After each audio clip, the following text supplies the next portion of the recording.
With Google Veo 3, you can now generate entire AI video campaigns from a single product image. Take a single photo like this can of Olipop, and in just a couple minutes, you have 4 ready-to-go videos for your campaign.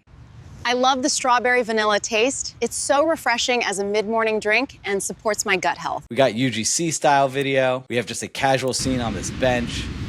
Like, this looks pretty incredible. This is all generated by AI.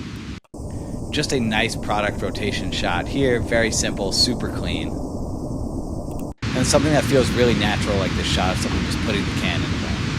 If you want to get access to this automation already built for you, I'll leave a link in the description where you can join the community and download the files along with the database today. Otherwise, I'm going to walk you through step by step exactly how this thing is built. People are using systems exactly like this to generate thousands of impressions and thousands of dollars in sales. So at a high level, all you have to do is upload the product photo and description, and this system is going to generate all of the images and videos for you. There are really 2 parts to the system. 1, this N8N automation, and 2, this Airtable database, which is really the control center for everything. The first thing you need is an image of your product and the description. So I just went over to CVS.com and found this Oatly oat milk, which sadly is out of stock in my area. I know it's terrible. So I'm just going to go ahead and I'm going to take a screenshot of this. And what we can do here is we can come back into Airtable and we can go into forms, and we basically run everything from right here. A lot of people actually don't use this feature, but I think it's pretty handy. So in order to get started, we actually need to get our product into the system. And this is really helpful if you're working with clients, is to have these little forms to keep them from ever having to touch N8N. So we can go in here, we can just go ahead and click open to open the form. We can come over here and I'm just going to copy the name of the product, paste in the product name. The company we know is Oatly. I'm going to come in here and I'm going to copy this description of the product itself, paste this in, and then the last thing we need to do is upload the screenshot that we took. I'm going to go ahead, upload this photo, upload a file. Once this is done, all we have to do is click submit, and now we are in the system ready to go. So if I come over to data, all the magic happens inside of this Photos tab. You can see we have a new record created with the product name, the company, and the context, as well as the status of to do. We can open this up and you can see this is all of the information we just added. So in order to start the workflow, we can go ahead and click execute workflow, come back into Airtable, scroll all the way over to the right, and now we have this create videos button. So I'm just going to go ahead and click this. You can see our workflow was started successfully. Then I'm going to go into N8N to walk you through everything that's happening. If you want to know how to set up webhook triggers like this, which is a little bit more of an advanced concept, let me show you inside of Airtable real quick. So inside of N8N, we have this webhook trigger, and this is the URL that we are calling, and we need to set this up inside of Airtable. So if you have been building automations, this may be something you haven't seen before. So if we come into the generate field, this is a button, and this is the key here is this URL formula. All you need to do is add these quotes and then paste in the webhook URL, and then just add and then curly braces, ID, and we're good to go. And so now we've actually set this up so this button actually sends the record ID to this webhook here inside of N8N, and you're all good to go. From there, we're just getting a photo record. So now we're just going through here, and you can see if we just close these up, we're now getting the record ID that is coming from Airtable because we set up our webhook correctly. From here, we're just cleaning up our data a little bit with the set node. If you haven't used the set node before, you can just go ahead, hit tab on the keyboard and type in set, and this is this edit fields or a set node, which basically just allows you to define the data. So this just helps us clean it up a little bit, getting the product name, any additional context, the image URL, the record ID, and the company name. So you can see here, we're just grabbing this from this get photo record right here. So all you have to do is bring in the product name, just like this. You can grab in the product context, just like this. And if you come into attachments, we have this image URL that we're pulling in. From there, we're just updating the record and changing the status. This is just kind of a nice to have step. This is really great if you're working with clients. We're just changing the status to in progress. And so if we come back into the database, you can see here, we've changed the status to in progress. That's just a nice way for us to know that the system is actually working. So next, we're just going ahead to analyze the image. You can just click the plus here and you can type in OpenAI, and we're just using the analyze image node, which basically does exactly what it says it does. It analyzes the image. We can actually give it some more explicit instructions to analyze it in this YAML format using the brand name, the hex code, which is basically just the color of the object, and then like a name or description of what that object is. So if we come in here, you can see this analyzed this with the brand name as Oatly. It gave us the hex value, like a light gray color, and then it gave us some information about the fonts and a visual description of the carton itself. Then down here, you want to just make sure we're bringing in this image URL. This is really the secret sauce, and you can customize this however you like. We're just generating the prompts for the videos and images that we want to create. So we come in here and we basically have a user message and a system message. And the system message is basically how you want the system to behave. And then the user message is basically like your chat box inside of ChatGPT. And then the system prompt, if we come down here, basically just has an objective to produce 4 creative treatments, each consisting of an image prompt and video prompt using the required creative modes and video prompt structure. And then we basically just went ahead down here and just outlined kind of 4 different styles of videos and images we want to see. So like a UGC handheld real use video, so an image prompt of a person in a natural outdoor setting holding the product in one hand, and then a video prompt down here, medium handheld framing of the same person holding the product and speaking about what it does and why they use it. So this is kind of like a UGC style video. We also have an editorial lifestyle magazine scene, and this is where it's really great because now you can start customizing these however you would like. We have the same outdoor setting on the same day with the same light, and so basically again we want to try to create like a consistent theme or campaign for this image shoot. The product is placed around personal items like sunglasses, a book, keys, etc., etc. Then just some information about the video like a static or slow push. We have a high-end studio shot, and we also have a cinematic narrative moment, which is like a single human gesture in the same setting, like someone placing the product into their bag before leaving. From here, I just went through and read the Veo 3 prompting guidelines just to include these. This is the format that Veo 3 likes, where you define the cinematography style, the subject, the action, the context, and the style and ambiance. Then we're just outputting this with our 4 image and 4 video prompts. From there, we just split these out because you can see we just have one single item coming out of this, and we want to make sure that we're just splitting out this output field so that we have groupings of an image and a video prompt. You can see we now have 4 different groupings of prompts. Next, we're sending this over to a service called Kai AI. This is Kai AI. I'll leave a link in the description where you can sign up. This is a great place to access all sorts of image and video models. You can see they have C-Dance, they have Sora, they have Veo 3, they have all sorts of stuff here to generate AI images and AI videos. From here, we're just using an HTTP request to basically call the Nano Banana model to edit our images. We're giving it the prompt from here, the image prompt that came before us, as well as the image URL from our original product, which you can see here is coming from our Airtable database. Our output format is PNG and the image size is 1:1. You can change this if you want to have something more widescreen like 16:9 or 9:16 if you wanted something more vertical format for social media. From there, we're just waiting 5 seconds. We're checking to see if the image is done generating. If it's done generating, we're passing it along through the flow. If it's not done, we're just looping back around to wait for another 5 seconds. And you can see here, we're just using another set data node to store all of the URLs from our new images. Next, we're passing those images back to Kai AI, but instead of using Nano Banana, we're using Veo 3.1 to generate all of our videos. So if we come in here, you can see we're passing in the prompt like the medium handheld framing of the same woman holding the Oatly Barista Edition oat milk carton and speaking plainly about how she uses it in her morning coffee and afternoon matcha. We're bringing in the image URLs that we've now generated using Nano Banana. We're calling the model Veo 3 fast. And again, we're setting our aspect ratios here. And so again, you want to make sure that these match. We're using the same trick to wait to see if the video is done. If it's done, we're passing it on through the flow. If it's not done, we're waiting again. We're then setting those new video URLs here, and then we're just formatting them in this nice array format so that at the end of the day, we can go ahead and we can update our Airtable record with all of the new videos created, and we're changing the status to done. So let's go ahead and open this up and let's see what we created today. I love to start my day with a delicious cup of coffee.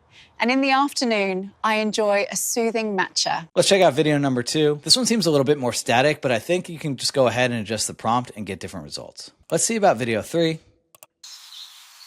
This one looks a little bit more like something we might expect to see. Even had some nice insect sounds in the background. And video 4, have this shot of somebody putting the Oatly box into their bag all ready to go. One last cool feature is if you have multiple products that you want to run the system for, all you have to do is switch the status to do on any product that you want to create videos for. Come back into your N8N workflow and go ahead and click execute workflow over here. And what this is going to do, it's going to trigger the workflow. It's going to search for all of the records that are marked to do. And if we zoom in here, you can see we have 2 items. And now what it's going to do is it's going to run the system, process your videos for every single product that you set. If you want to get access to the automation we built today, just click the link in the description to join hundreds of other people who are interested in learning to build and sell AI automations. If you want to see a system that I built to create thousands of paid ads in just a couple of seconds, check out this video right here.